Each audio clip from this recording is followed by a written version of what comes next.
자, 한번 따라하겠습니다. 마음에 근심하지 않으려면, 마음에 근심하지 않으려면, 마음에 근심하지 않으려면, 마음에 근심하지 않으려면. 이러한 제목으로 은혜를 나누겠습니다. 제가 항상 강조를 했지만 우리 인생은 장거리 레이스와 같습니다. 마라톤은 42.19km죠. 100m 경기가 아닙니다. 그러니까 우리 인생은 그냥 앞만 보고 달리지만 바로 앞만 보시면 안 되고 멀리를 좀 내다볼 수 있어야 돼요.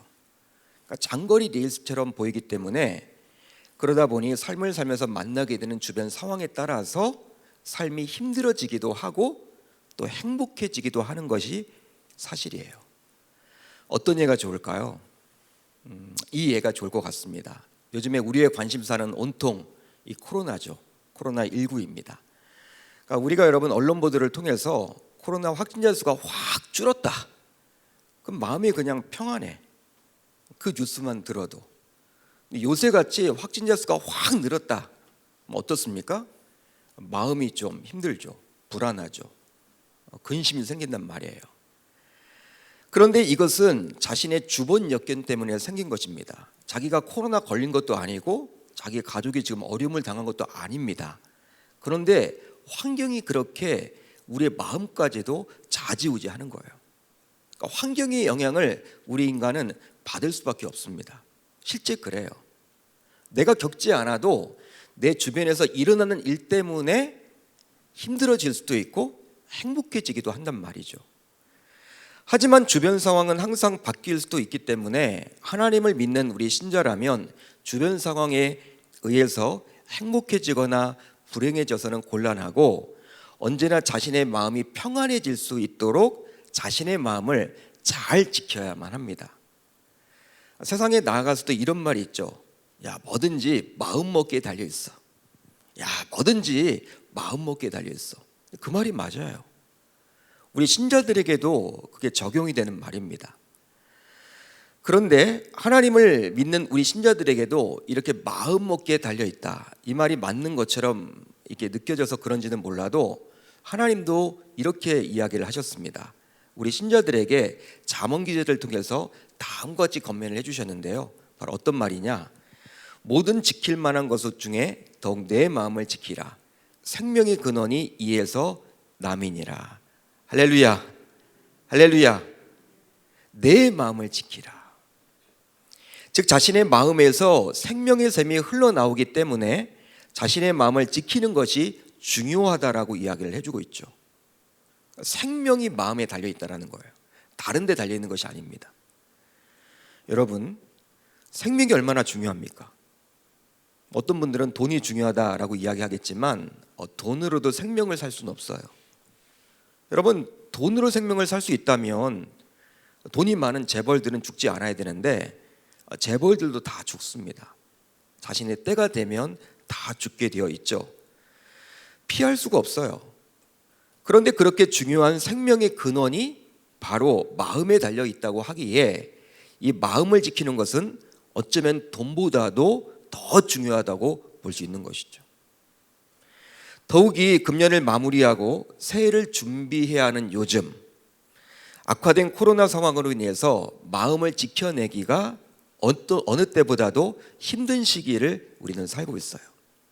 어느 때보다도 힘든 시기인 것 같아요. 이 연말 이제 맞이해서 우리가 많은 준비를 하고 있지만 악화된 코로나로 인해서 정말 참 만만치 않은 것 같습니다. 마음 지켜내기가. 따라서 우리는 자신의 마음을 지키려고 몸부림을 쳐야만 하겠죠.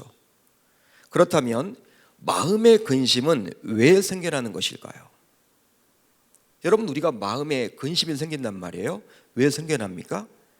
바로 앞날에 대한 불안함 때문입니다. 다른 게 아니에요. 불안함이죠. 미래에 대한 불안함. 실제 코로나 팬데믹 그 자체보다도 세외에도 지속될 코로나 팬데믹으로 인해 내년에 해야 할 일에 대해 어떤 계획을 세워도 불안 요소를 안고 출발해야 하기 때문에 현재 대부분의 사람들은 마음에 근심이 있는 거예요. 연말에는 대부분 계획을 세우죠. 내년에는 뭘 해야겠다. 사업을 하건 직장에 다니건 가정주부건 또 학교에서 공부하는 학생들이건 다 계획을 세웁니다. 한 해를 마무리 짓고. 근데 계획은 여러분 우리가 희망찬 거잖아요. 우리가 기대가 있는 거잖아요. 근데 악화된 코로나 상황을 보면서 이 불안 요소를 안고 출발을 해야 되기 때문에 이것 자체가 불안한 거예요. 저도 어제 교회에 출근을 하고자 집에서 엘리베이터를 탔습니다. 그런데 요즘에 이렇게 엘리베이터 안에 보게 되면 모니터가 이렇게 달려있죠. 모니터가 달려있습니다. 그 모니터에서 뉴스가 뜨더라고요. 속보로 떴는데 어떤 뉴스였냐면 화이자 코로나 2024년까지 대유행 이어질 수도. 화이자 코로나 2024년까지 대유행 이어질 수도. 이게 어떤 말이에요? 화이자라는 회사가 지금 뭐 백신 이렇게 개발을 하고 약도 개발을 하고 하는 업체 아닙니까? 최고의 그런 제약회사 아닙니까? 코로나 하면 화이자를 다 떠올리는데 최고 경영진들이 어떤 이야기를 했냐면 2024년까지도 이런 상황이 계속한다. 저는 어저께 엘리베이터에서 확 낙심이 오더라고요. 야, 지난 2년 동안도 버텨왔는데 우리가 코로나 지금 상황을 맞이한 게 2년밖에 안 됐거든요. 근데 앞으로 이런 상황을 3년 동안 더 진행해야 된다고 하니 목회를 어떻게 해야 되는 거야? 답답한 거예요. 내년도에도 계획을 다 세웠거든요. 뭐 행복나눔 축제도 해야 되고 또 사랑방 전도 축제도 해야 되고 여러 가지 부흥회도 준비가 되어 있고 해야 될 것들은 많이 세워놨는데 또 제가 뭐 목회를 이렇게 오랫동안 해온 사람도 아니잖아요. 목회 초년생으로서 계획은 이렇게 해놨는데 2024년? 와, 그 여러분 뉴스를 듣는 순간 확 낙심이 오더라고요. 마음에 근심이 생기더라고요. 아마 여러분들도 그런 뉴스를 접하게 되면요, 저와 다를 바가 없이 마음에 근심이 생길 수밖에 없을 것입니다. 바로 앞으로 어떻게 신앙생활을 해야만 하는지, 또 앞으로 사업은 어떻게 해야만 하는지, 앞으로 직장은 어떻게 다녀야만 하는지, 앞으로 또 어떻게 학업은 해야만 하는지, 앞으로 취업은 어떻게 해야 되는지, 앞으로 자녀는 어떻게 양육을 해야 되는지, 모든 것이 코로나 팬데믹으로 인해서 불안하기 때문입니다. 불안하죠. 미래가 여러분들 암울한 거예요. 근심이 오는 거예요, 마음에. 그런데요, 이런 우리의 상황을 전혀 모를 리가 없는 예수님께서는 친히 저와 여러분들에게 오늘 이렇게 말씀해 주십니다. 너희는 마음에 근심하지 말라. 할렐루야. 할렐루야. 예수님이 말씀해 주신 거예요. 예수님께서는 신자인 우리가 마음에 근심해서는 안 된다라고 명령하셨습니다. 이 명령이란 것은요, 강한 표현입니다. 강조해요. 해야 된다라는 거예요. 묻지 말고 하라는 거예요. 이 구절에 나온 근심하다라는 단어는 영어로 트러블이라는 단어를 씁니다. 트러블. 우리가 여러분 피스메이커, 트러블 메이커 이렇게 할 때 쓰는 트러블. 근데 헬러 원어로는요, 타라소라는 단어를 씁니다. 타라소. 헬러가 타라소예요. 근데 이 타라소라는 단어가 어떤 뜻이냐면 바로 물이 요동치다, 이런 말에서 유래했다고 합니다. 물이 요동치는 거예요. 바로 불안한 마음의 상태를 의미하는 말입니다. 그런데 예수님께서는 이 타라소라는 단어를 사용하신 것을 통해서 당시 제자들도 저와 여러분들과 마찬가지로 앞날에 대한 불안함으로 마음에 근심이 있었음을 보여주고 있는 거예요. 마음에 근심하지 말라, 이 말은요, 예수님께서 당시 제자들에게 주신 말씀이거든요. 한마디로 뭐예요? 제자들의 마음속에 이 근심이 있다라는 것입니까? 없다라는 것입니까? 있기 때문에 그 말을 지금 해주고 있는 것이죠. 이 시대 속에서 우리가 마음에 근심하고 있기 때문에 예수님께서 동일하게 말씀해주고 계십니다. 마음에 근심하지 말라고. 그렇다면 예수님과 3년 동안 동고동락하며 살아온 제자들은 왜 불안한 마음을 갖게 된 것일까요? 예수님이 옆에 계시는데, 왜 동고동락하며 살았는데, 그리고 많은 말씀을 들어왔는데 왜 지금 불안한 마음을 갖게 된 것일까? 바로 예수님께서 제자 중 한 사람이 당신을 팔게 될 것이라고 이미 예언을 하셨고요, 결국 잠시 후면 제자들과 헤어지게 될 것을 말씀하셨기 때문입니다. 그 내용이 13장에 잘 기록이 되어 있죠. 따라서 제자들의 입장에서는 이제 미래가 불안할 수밖에 없는 거예요. 지금까지는 눈에 보이는 예수님이 자신들 옆에 계셨기 때문에 어떤 문제가 생기더라도 그 예수님이 그 문제를 해결해 주셨어.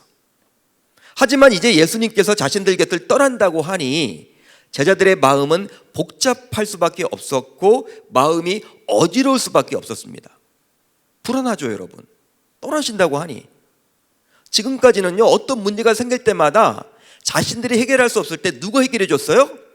눈에 보이는 예수님이 해결해 줬단 말이에요.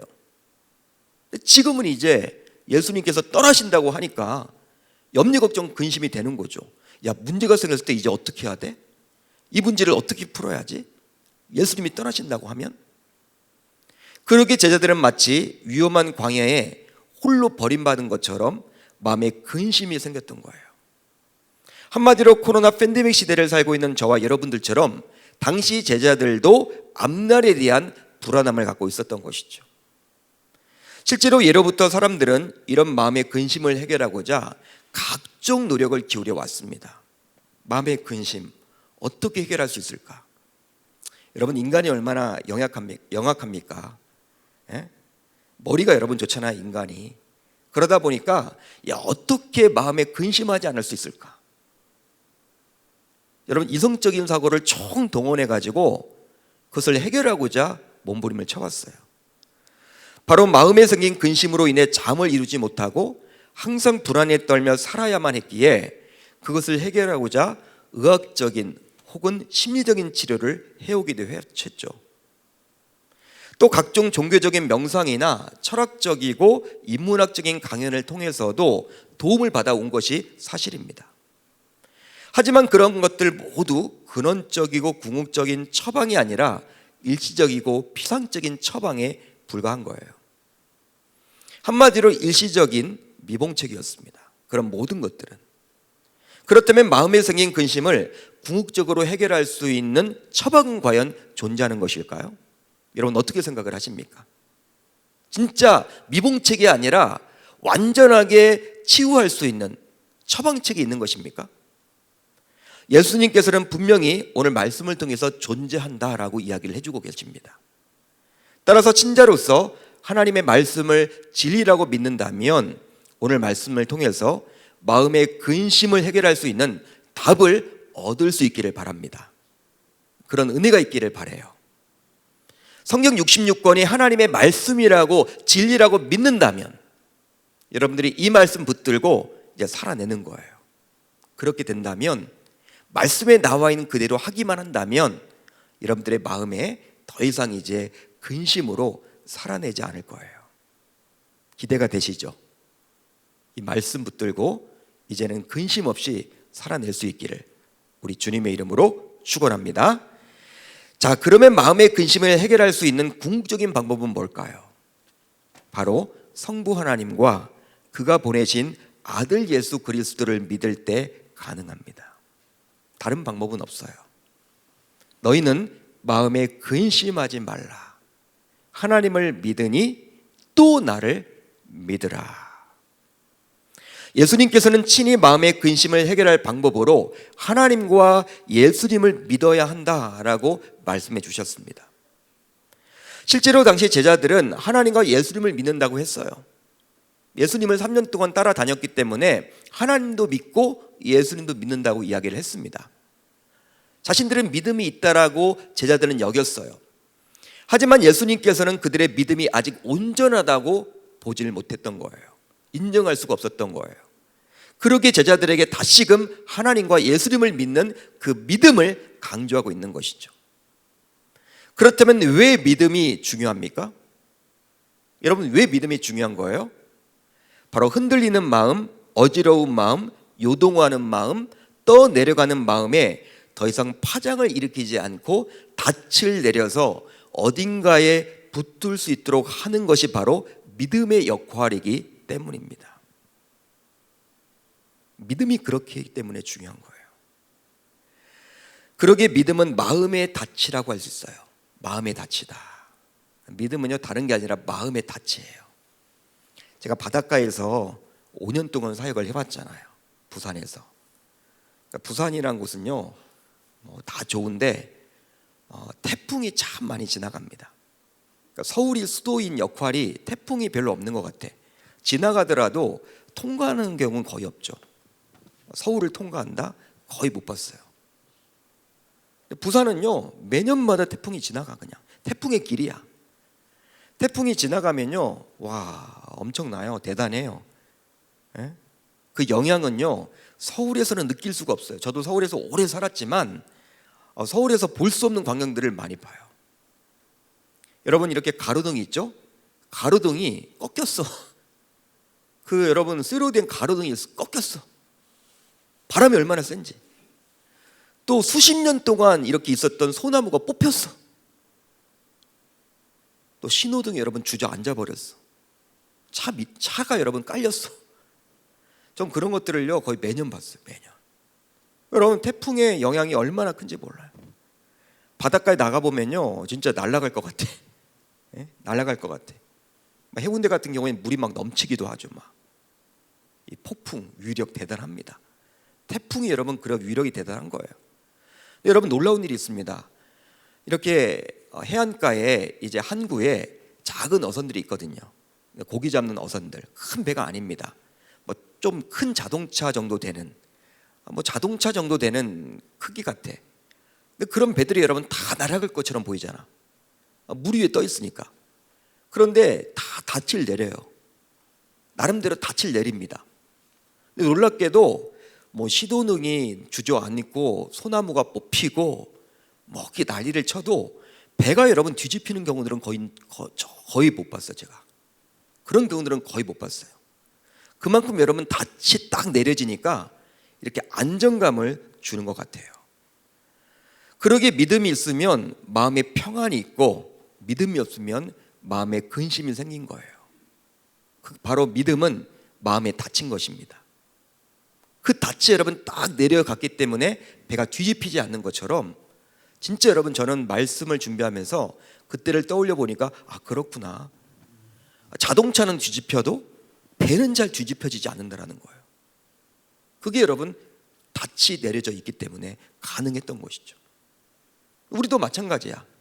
어떤 환란이 오더라도 주변에서 어떤 요동이 치는 환경을 우리가 노출되어 있더라도 믿음이 있으면 마음에 평안이 생기고 믿음이 없으면 마음에 근심이 생긴 것이 사실입니다. 그렇다면 이제 이 시점에서 이런 의문을 갖게 될 거예요. 바로 하나님만 믿으라 하면 됐지 왜 굳이 예수님께서는 친히 자신을 믿어야 된다, 예수님을 믿어야 한다라고 이야기를 했을까? 여러분 분명히 우리가 의문을 갖게 되죠. 하나님만 믿으라고 하면 되잖아. 굳이 예수님까지도 믿어야 된대. 왜 그 말을 해줬을까? 이유가 있습니다. 바로 그 예수가 바로 고통에서의 구원자로 보냄을 받은 하나님의 아들이시기 때문입니다. 실제로 예수님은 우리의 고통을 모르지 않으시고 이해하시는 분이시죠. 예수님은 고통을 모르지 않으세요. 그리고 다 이해를 해주시는 분입니다. 여러분 인간의 편에서 신하게 되면요, 신적 존재하게 되면요, 초월자이시며 나와는 급이 다른 존재이기 때문에 능력은 있어. 강한 힘은 가지고 있어.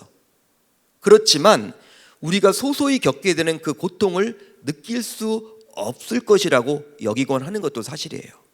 이게 어떤 말이냐?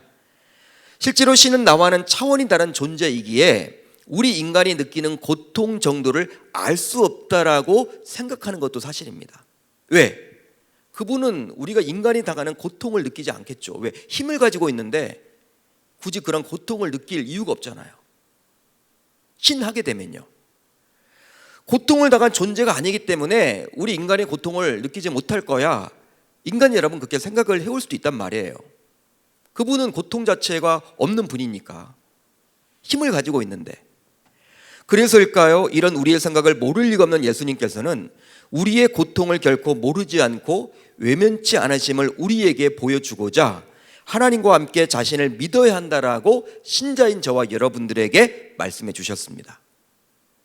실제로 히브리서 4장 15절을 보게 되면 히브리서 기자는 대제사장이신 예수님께서 과연 어떠한 존재이신지 말씀해 주셨는데요, 바로 다음의 말씀이에요. 우리에게 있는 대제사장은 우리의 연약함을 동정하지 못하시리가 아니요 모든 일에 우리와 똑같이 시험을 받으신 이로되 죄는 없으시니라. 아멘. 우리가 느끼는 고통을 그대로 느끼시는 분이 바로 누구다? 예수님. 우리가 느끼는 고통을 그대로 알고 계신 분이 바로 예수님이란 거예요. 지금 제자들에게 이 말을 해주고 있는 거예요. 따라서 예수님께서는 오늘도 우리의 근심거리를 이해하고 동정하고 공감해 주십니다.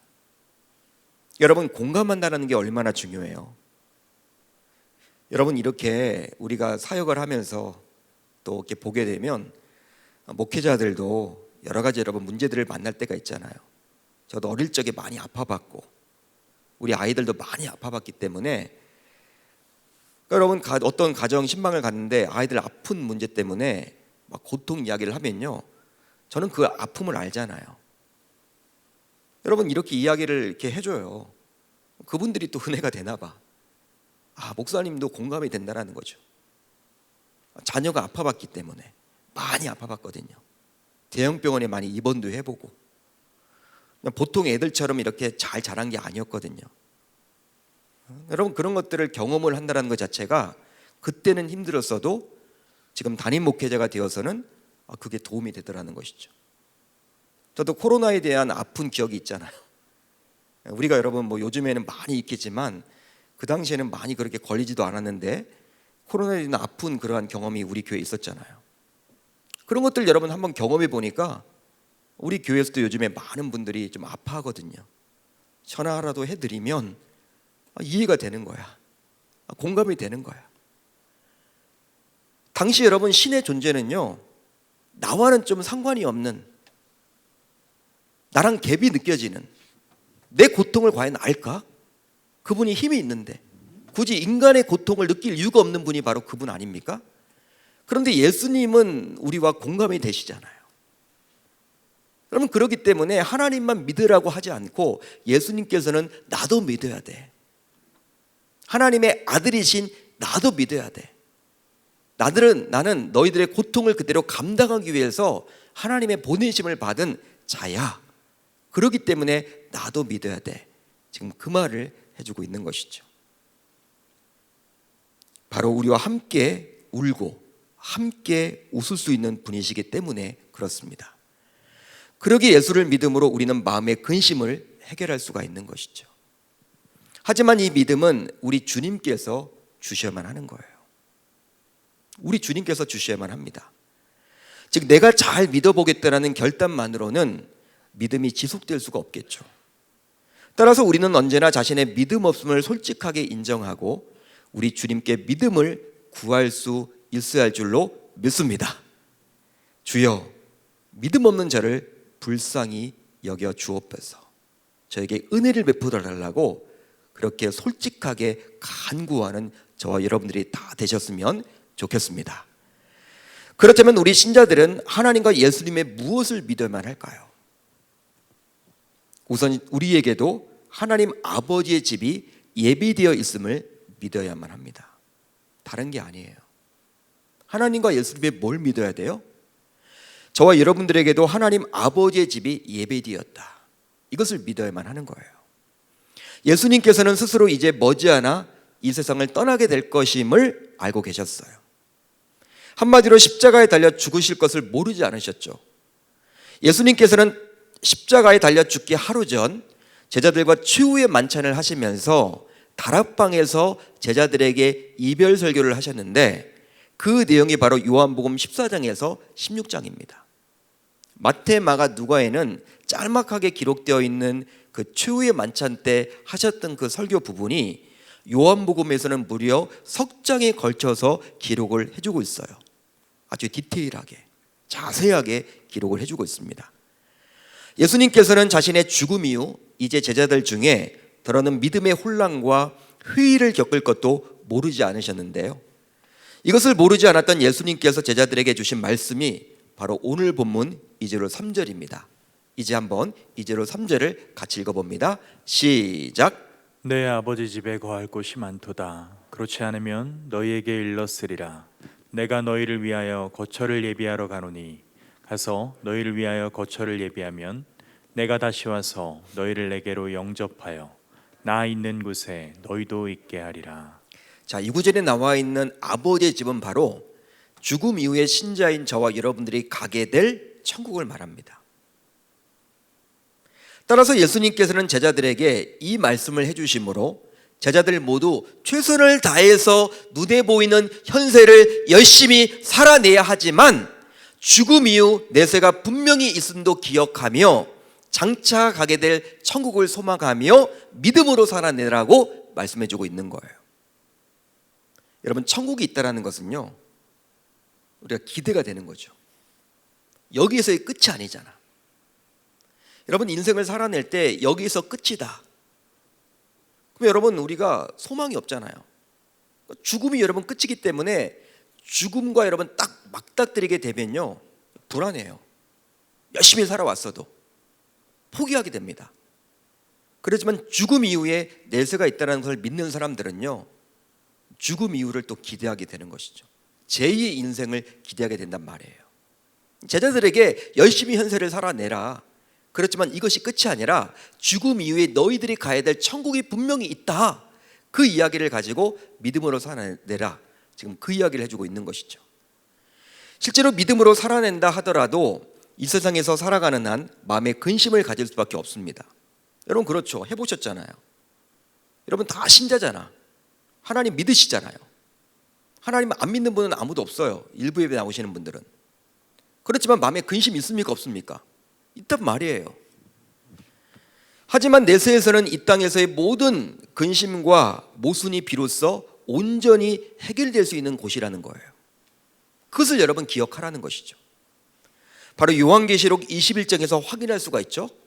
모든 눈물을 그 눈에서 닦아주시니 다시는 사망이 없고 애통하는 것이나 곡하는 것이나 아픈 것이 다시 있지 아니하니니 처음 것들이 다 지나갔음이러라. 할렐루야, 할렐루야. 처음 것들이 다 지나갔음이러라.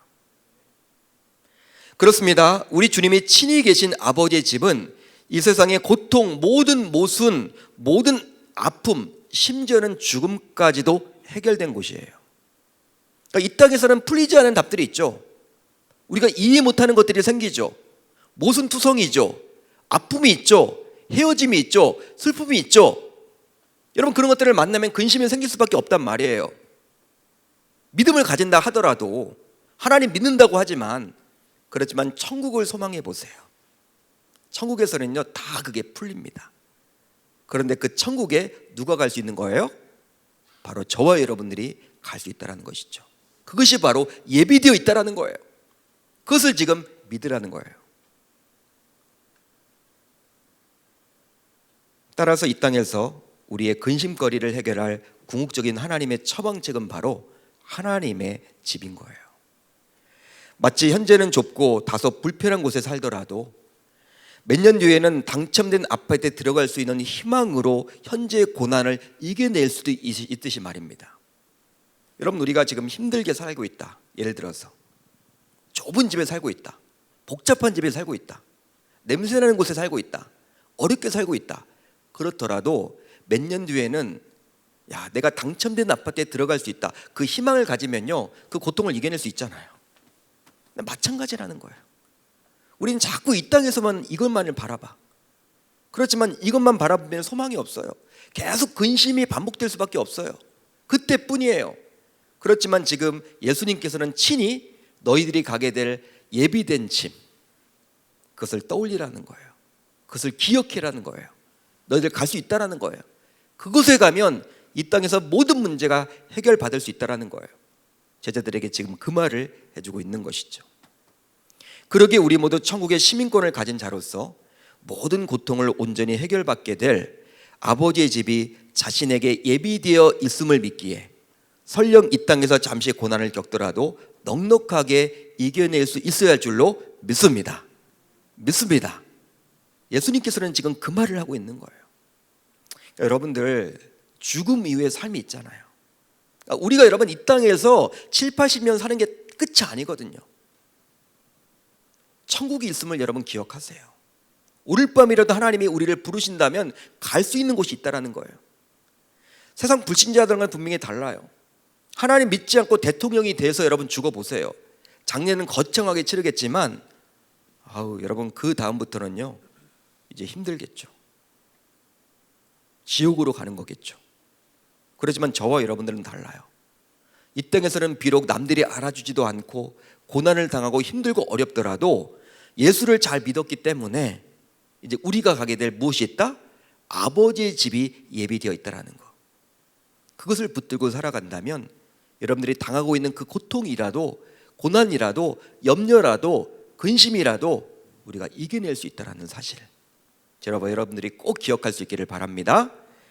자, 다음으로 하나님 아버지 집에 갈 수 있는 유일한 길은 바로 예수 그리스도 뿐임을 믿어야만 합니다.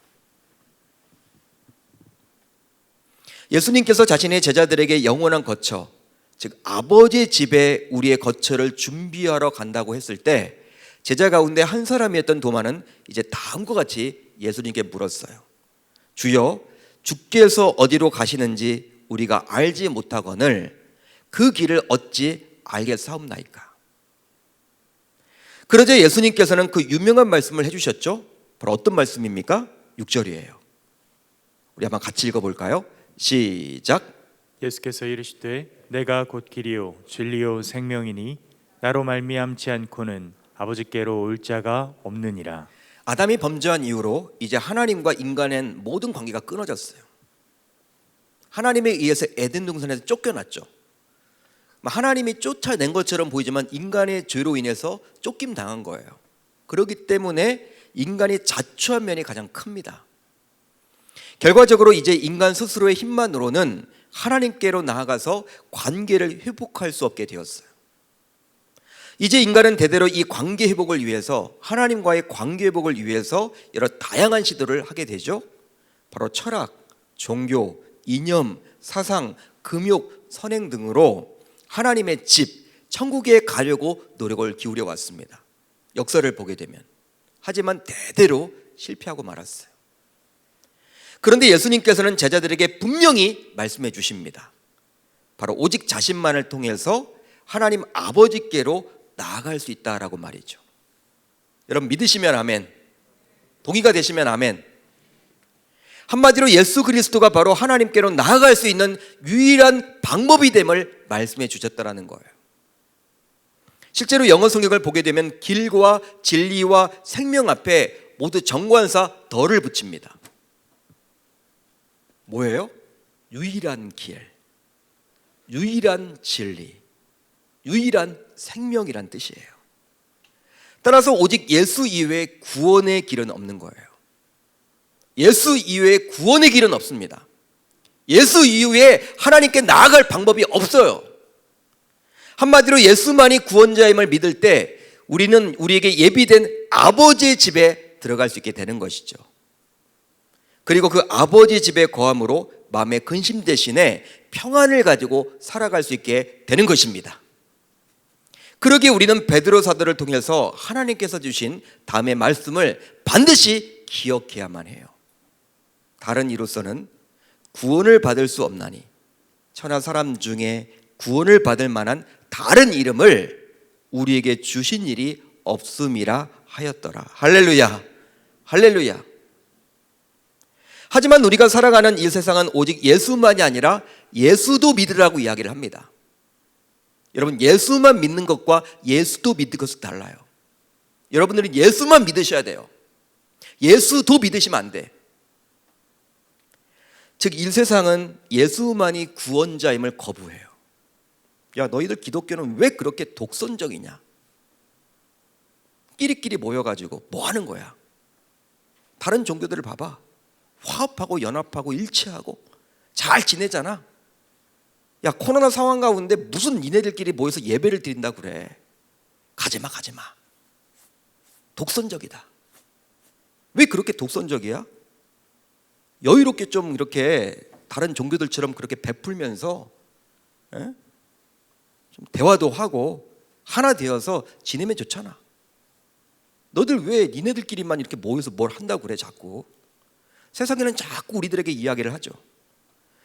문제는요, 우리 신자들 가운데서도 이런 세상의 소리에 귀를 기울인다는 거예요. 바로 예수만이 구원자가 되면 너무 독선적으로 비춰서 전도길이 막힌다라고 말들을 하면서 거기에 귀를 기울여요. 그래, 독선적으로 비치면 안 되지. 전도길이 막히지. 그러나 그것이 바로 이단보다 무서운 종교 다원주의입니다. 저는 요즘에 기도하는 가운데 신천지보다 더 무서운 것이 바로 우리 인간의, 우리 기독교인들의 종교 다원주의. 한마디로 부처를 믿어도, 마호메트를 믿어도, 마리아를 믿어도, 공제를 믿어도 구원을 받을 수 있다라고 여기는 종교 다원주의. 심지어는 목사들 가운데서도 오직 예수 신앙이 아니라고 주장하는 목회자들도 많습니다. 그런 신앙의 흐름이 있어요. 하지만 예수님은 자신이 유일한 진리라고 분명히 말씀하시므로 다른 사람을 통해서는 결코 구원을 받을 수 없다라고 분명히 못을 받고 있죠. 이유가 있는데요, 진리는 다양하지 않고 유일한 것이기 때문입니다. 여러분, 진리라는 것은요, 희소성을 가지고 있는 거예요. 여러 가지가 여러분 진리가 될 수 없어요. 진리는 딱 하나예요. 예수님이 자신이 진리라고 분명히 이야기를 하고 있기 때문에 다른 방법으로는 하나님께 나아갈 방법이 없어요. 여러분, 모든 문제를 해결할 수 있는 하나님, 그 하나님께로 나아갈 수 있는 유일한 방법인 예수 그리스도, 그 예수를 믿고 그분과 동행하는 인생이라면 결단코 마음에 근심하지 않게 되리라 믿습니다. 믿습니다. 모든 문제를 해결할 수 있는, 근심 그 자체를 해결할 수 있는 바로 하나님, 그 하나님께 나아갈 수 있는 유일한 방법을 알고 계시는 그 예수 그리스도가 나와 동행하는데 우리가 여러분 왜 근심을 하겠냐는 거예요. 지금 예수님이 그 말을 하고 있는 것이죠. 이제 말씀을 정리하겠습니다. 황금 같은 2년이라는 세월이 흘렀음에도 불구하고 여전히 코로나 팬데믹은 진행 중에 있어요. 아니, 점점 갈수록 코로나 상황은 악화만 되어 가고 있죠. 그러기에 우리들 마음에 근심거리가 가득 차 있습니다. 진짜 여러분, 2024년까지 가면 어떡할까? 그러나 잠언 기자를 통해서 하나님께서는 근심하는 것이 얼마나 위험한지를 저와 여러분들에게 말씀해 주십니다. 마음의 즐거움은 양약이라도 심령의 근심은 뼈를 마르게 하느니라. 뼈를 마르게 하는 것이 바로 근심이에요. 하지만 분명한 것은 곧 어려움을 당하게 될 제자들에게 친히 말씀해 주심으로 제자들에게 격려해 주신 것처럼 예수님께서는 저와 여러분들에게도 동일하게 말씀해 주심으로 위로해 주십니다. 바로 너희는 마음에 근심하지 말라. 하나님을 믿으니 곧 또 나를 믿으라. 할렐루야. 할렐루야. 자, 이번 한 주 이 말씀을 붙들고 살아감으로 마음에 근심하지 않을 수 있기를 우리 주님의 이름으로 축원합니다. 축원합니다. 천국을 바라보세요. 천국을 바라보세요. 이 땅만 바라보니까 마음에 근심이 생기는 거예요. 우리가 갈 그 천국이 예비되어 있음을 믿으시길 바랍니다. 그리고 어떤 문제라도 해결할 수 있는 그 하나님 아버지, 그 하나님 아버지께 나아갈 예수 그리스도, 유일한 방법인 그 예수 그리스도를 붙들고 나아가는, 그와 동행하는 저와 여러분들이 되기 때문에 마음에 근심하지 않을 수 있는 것이죠. 그것을 믿음으로 이번 한 주도, 이 연말도 힘들고 어렵고 상황은 점점 꼬여만 가고 있지만 마음에 요동이 없고 마음의 닻을 잘 내려서 마음에 근심이 없이 달려나아가는 복된 계명의 식구들이 다 될 수 있기를 우리 주님의 이름으로 축원합니다.